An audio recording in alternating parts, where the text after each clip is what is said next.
ఆయనను ఛేదించడం ఇప్పటివరకు ఎవరి వల్ల ఎవరి తరం కూడా కాలేదు. సో అలాంటి ఒక పద్మ వ్యూహం అనే సినిమాతో మన ముందుకు వస్తున్నారు. ఆయనే దిగ్గజ దర్శకుడు ఆర్జీవి గారు. సో ఆర్జీవి గారితో ఇప్పుడు మనం ఉన్నాం. ఆయనతో మాట్లాడి వ్యూహం సినిమా, శపథం సినిమా గురించి తెలుసుకుందాం. నమస్తే అండి. హాయ్. నమస్తే చెప్పరా సార్ మీరు? నో. ఎందుకు సార్?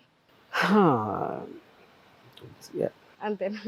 ఓకే. వ్యూహం ట్రైలర్ చూసాం, శపథం ట్రైలర్ రెండు ఒకటేసారి ఒక 2 బ్లాక్ బస్టర్స్ వస్తున్నాయి.